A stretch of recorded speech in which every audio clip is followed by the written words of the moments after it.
Fala galera, aqui é o Mr. Anderson. A melhor aposta da sua carreira começa hoje. Eu convido você a entrar num seleto grupo de pessoas que são procuradas pelas grandes empresas. Vem trabalhar com programação e ganhar bem. Link na descrição do vídeo. Valeu! Se a gente fizesse um podcast em 1985 falando sobre a União Soviética... Ninguém nunca ia dizer ia ter que gente falando, a União Soviética vai ultrapassar os Estados Unidos, né? Talvez não falassem isso, mas ninguém ia falar, não, esse negócio vai cair em 6 anos. Ninguém falaria isso. E o que aconteceu é que, nas palavras até do Gorbachev, que foi o último dirigente soviético antes da queda, ele falou que Chernobyl foi o tiro fatal no peito da União Soviética. Então, Chernobyl tem uma série excelente. Muito boa aquela série mesmo. Qual é aquela plataforma de streaming? HBO, não, Amazon Prime, não. Não, Acho que HBO, é né? Netflix, HBO. não? Não. Ah, Vamos fazendo propaganda de todas aí, descubra. Jogue no Google aí e veja qual que é. HBO? HBO. tá É certo. muito boa essa série. Eu assinei HBO só pra ver essa série, tinha 7 dias grátis, eu vim em 5 e fiquei assinado 2 meses em gratidão aos caras. Por conta disso. Mas lá eles contam toda a história da tragédia que foi em Chernobyl, que dura até hoje, né? Uma região onde você não pode ter mais nada lá na Ucrânia, que era um estado que compunha, né, fazia parte da União Soviética. Aí em 89, caiu o Muro de Berlim. E ninguém também em 88 se reuniu e falou, esse muro vai cair em 1 ano. Não foi um processo gradativo, ele veio do nada. Foi a queda do Muro de Berlim. E aí muita coisa transpareceu para o mundo que as pessoas não sabiam, né, sobre como funcionava o sistema soviético. E aí em 91 caiu a União Soviética. Então, o coronavírus, por exemplo, ele começou na China. Embora a China, a versão deles para a população, é de que os Estados Unidos levaram o coronavírus para lá, não é? isso. Enfim, cada país tem sua teoria de conspiração. Pois é, a China fala isso. Mas será que, por exemplo, eles falam muito de estabilidade social. Aí, de repente, vem um vírus que, para todo mundo, praticamente, começou na China e eles dizem que não. Só que há um motivo pelo qual, por exemplo, Cuba proíbe que a população saia do país e que a Coreia do Norte seja um país extremamente fechado. Porque se as pessoas saem, elas têm acesso à informação de fora, que não é dada pelo governo, e também fazem comparações. Poxa, aqui eu tenho mais liberdade, aqui eu não tenho. E na China o pessoal sai, viaja, trabalha em outros países e depois volta. Tem acesso a outras histórias.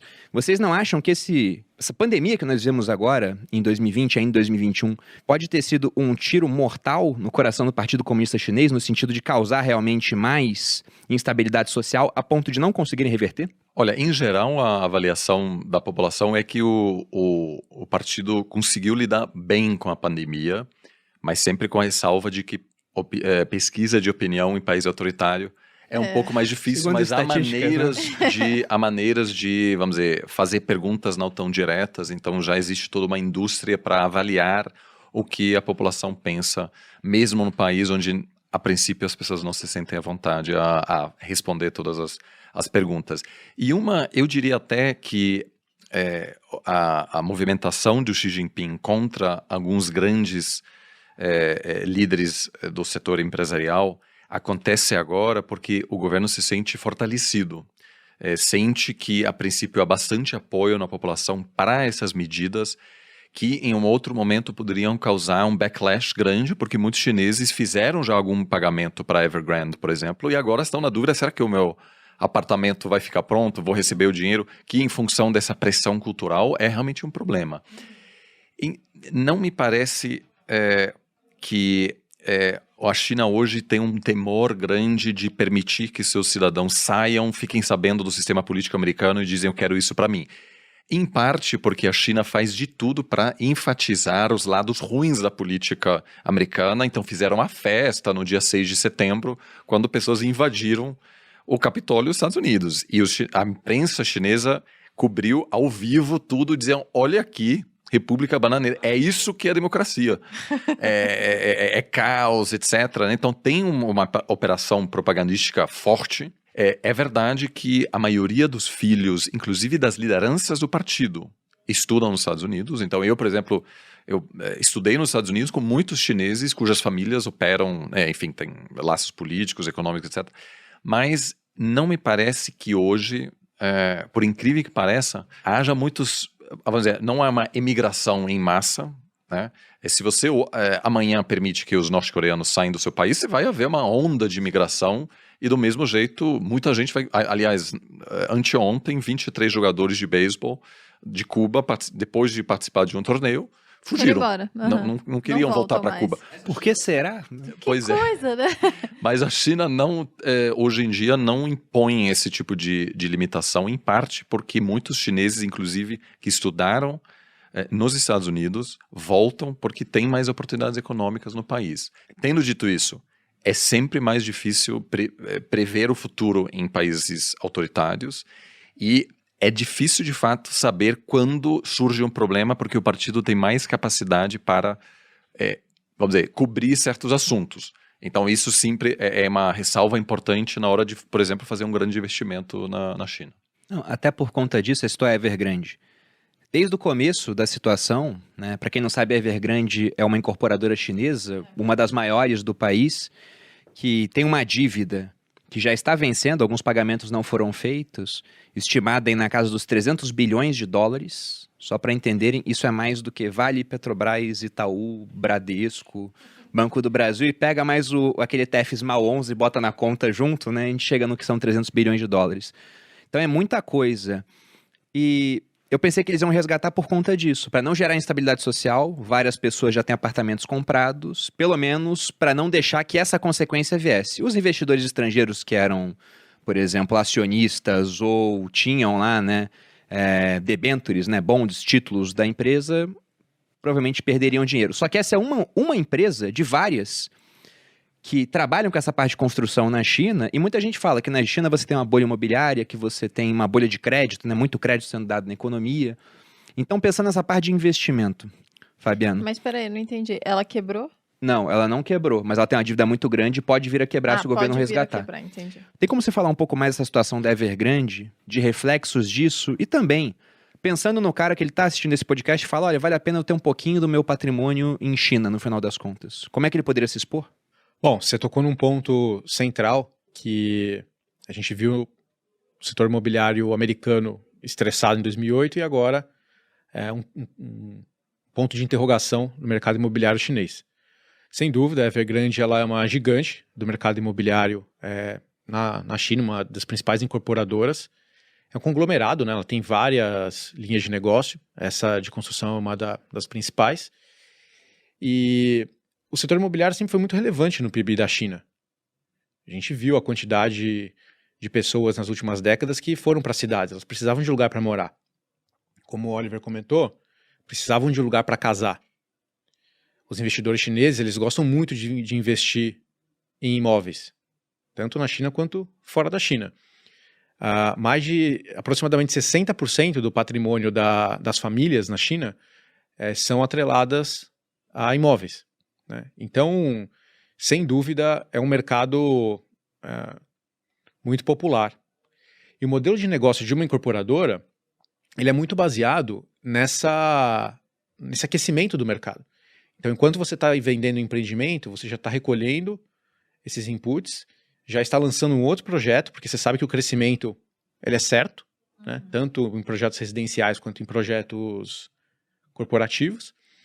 E você entra nesse estado de alavancagem, de tomar dívida para já financiar novos projetos, mas sempre com uma premissa básica, que é o crescimento vai seguir e o mercado vai continuar aquecido. Se você mexe nessa premissa, por algum motivo, toda essa lógica ela pode colapsar, porque você vai ter muita dívida, não vai ter os negócios que você estava imaginando ter, né? E gera um efeito dominó. Né? Então, não é de hoje que o governo ele tem uma preocupação com a alavancagem desse setor. Tem uma preocupação com a bolha, com os preços. Né? E eles têm um lema que casa é para morar, não é para especular. Eles tentam monitorar isso e exercer da sua influência como governo para manter isso sob controle. Então eles vieram com várias intervenções. Talvez seja mais um setor com intervenção. Eles colocaram um teto para os empréstimos bancários, eles levaram a desincentivo dos bancos para as incorporadoras, tentaram, de certa forma, deixar a empresa desalavancar sozinha, ou seja, se virar para pagar essas dívidas e manter a situação em controle. Né? O fato é que isso gerou, nas agências de rating globais, que avaliam capacidade das empresas de honrar honrarem as suas dívidas, um rebaixamento. Falei, olha, com esse mercado mais aquecido, com essas imposições de controle do governo, essas medidas macroprudenciais, as incorporadoras vão estar sob estresse. Então, elas tomaram dívida, o crescimento não vai vir na intensidade que se esperava. Então, vou rebaixar a capacidade percebida de honrar as dívidas dessas empresas. Isso gerou um nervosismo no mundo todo. O que vai acontecer? Será que essa incorporadora vai quebrar? Se ela quebrar, qual que é o efeito cascata que isso pode gerar no setor imobiliário chinês? Como isso pode contagiar a economia chinesa e, por consequência, a economia mundial?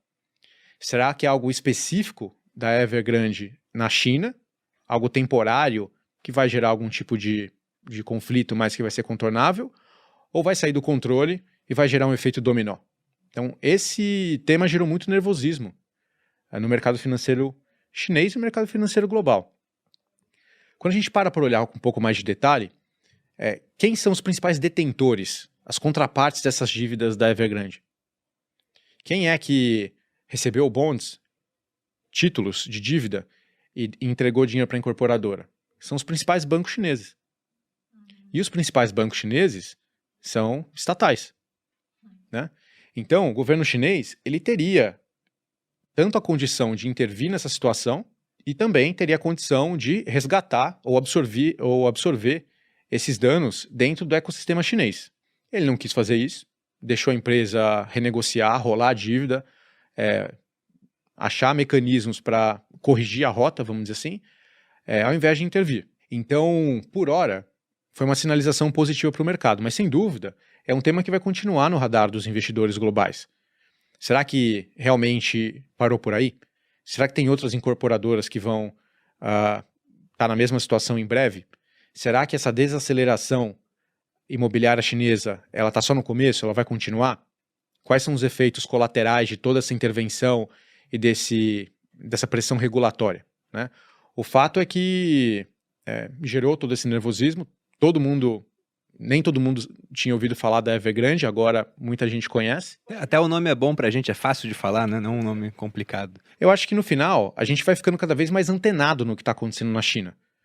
Tanto para quem já investe diretamente na China, quanto quem investe em economias fora do Brasil, né? Diretamente ou indiretamente, vão passar a monitorar esses nomes, vão passar a monitorar o que está acontecendo, avaliar os riscos, as oportunidades, sempre com muita cautela, né? Porque cada vez mais vai estar no nosso dia a dia. Acho que você pode ter duas visões, uma de curto prazo e uma de longo prazo, como investidor. A de curto prazo, o que dá para a gente inferir? Que esses temas vão continuar no nosso radar. Quais são eles? A desaceleração da China, porque está transitando para temas de qualidade, não só de quantidade, a qualquer custo. Implica em menos crescimento no curto prazo. Menos crescimento no curto prazo. Talvez ela não cresça 7%, 8%. Talvez ela cresça 5%. Então, será que isso realmente é um problema? Em termos de expectativa, relativamente pode ser, né? Mas acho que vai continuar crescendo, mas de um jeito diferente. Então, todo mundo está olhando, vetor número 1, para dados de crescimento, como que eles vão responder. Número 2, agenda antipoluição. É um tema central, inclusive do plano quinquenal, não só na China, mas também no mundo todo, Europa, Estados Unidos, mesma coisa. Uma das prioridades do governo Biden é mexer modernizar a matriz energética. A questão imobiliária, sem dúvida, a Evergrande é um tema, mas existem outros. Hoje, lógico que vai estar desatualizado, né? Vai ter passado algumas semanas, mas hoje uma outra incorporadora, Fantasia, também anunciou um calote de dívida. Porque não é só uma, né? Você tem 90 milhões de imóveis lá desocupados, não foi uma só que construiu, e na hora que uma incorporadora começa a apresentar problemas, um monte de gente começa a olhar para as outras e falar, caramba, será que vale a pena continuar pagando esse imóvel aqui? Eu vou receber aquilo lá na frente, então a inadimplência sobe. Essa espiral pode ser realmente um risco, porque se gerar uma corrida ou um pânico generalizado, pode gerar um problema sistêmico? Acho que sim. Por hora, me parece algo contornável, mas sem dúvida vale a pena monitorar. E por último, os apertos regulatórios, né? Essa pergunta que vários setores estão fazendo para a China. Então, eles vão continuar intervindo? Se sim, em qual medida? Vai impedir realmente movimentos que são essenciais para o crescimento dos lucros, para o crescimento de uma vida perene das empresas? Então, são 4 grandes temas que estão no radar, vão continuar no radar no curto prazo. Isso gera volatilidade nos mercados. Então, né, tem um dia que vai para cima, tem um dia que vai para baixo, chacoalha muito, é um voo que chacoalha muito. Então, no curto prazo, isso deve continuar, até que a gente tenha mais certeza, ou pelo menos mais visibilidade do que vai acontecer. Então, vale cautela para todos os investidores. Já no longo prazo, eu acho que a tese de investimento da China ela permanece relativamente sólida. Eu não vejo motivos para acreditar numa ruptura. Eu acho que a China depende do mundo e o mundo depende da China. Nem tem os incentivos para isso. Na minha visão, até se houver uma ruptura, de às vezes acabar o partido único e alguma outra coisa acontecer. Mas a economia não vai sumir 1 bilhão de pessoas lá para parar de consumir. Exatamente. Hoje é a segunda maior economia do mundo e caminha a passos largos para se tornar a primeira. Tem um motivo. Isso não vai desaparecer de um dia para o outro. O mercado consumidor, 1 bilhão e 300 milhões de pessoas, 400 milhões de pessoas, vão continuar lá. Elas vão continuar ocupando o primeiro lugar do ranking populacional. Né? O foco em inovação e tecnologia também está cada vez mais presente. Eu falei desses fatores de crescimento que estão agora em destaque na China, que é a inovação tecnológica, migração para serviços, uma população demanda interna, né? Então consumo interno. Tudo isso vem acontecendo e vai continuar. Eles não vão parar de consumir de uma hora para outra. Tem o potencial de dobrar a renda per capita nos próximos anos? Eu acho que sim. Eles saíram de $800, pularam para $10 mil. Então tem uma expectativa que chegue a $20 mil. Então começa a qualificar como um país, que hoje a China ela é tida como um país emergente, talvez como um país desenvolvido, talvez como um país de alta renda. Né? Mais de 500 milhão de chineses devem entrar para a classe média nesse período, nos próximos anos. Né? E a China tem mostrado alguns movimentos de integração com os investidores internacionais. As empresas podem estar baseadas na China, mas ela já tem um nível de integração, de exportação, de fonte de receita no mundo todo. Então são empresas globais. Olha o Alibaba. Né? É uma empresa global, ela tem fonte de receita no mundo todo, não só na China. Então isso já é uma realidade. Então a tese de longo prazo, ela me parece relativamente sólida. Então, para quem já está investido na China, ou para quem está considerando investir na China, primeiro, avaliar essa balança entre visão de curto prazo e longo prazo. Segundo, acompanhar com cautela as oportunidades, os desdobramentos de todos esses pontos que a gente discutiu aqui. E eu acho que, sem dúvida, considerar a China como um item básico de qualquer carteira de investimento balanceada. Porque é a segunda maior economia do mundo, não dá para ignorá-la.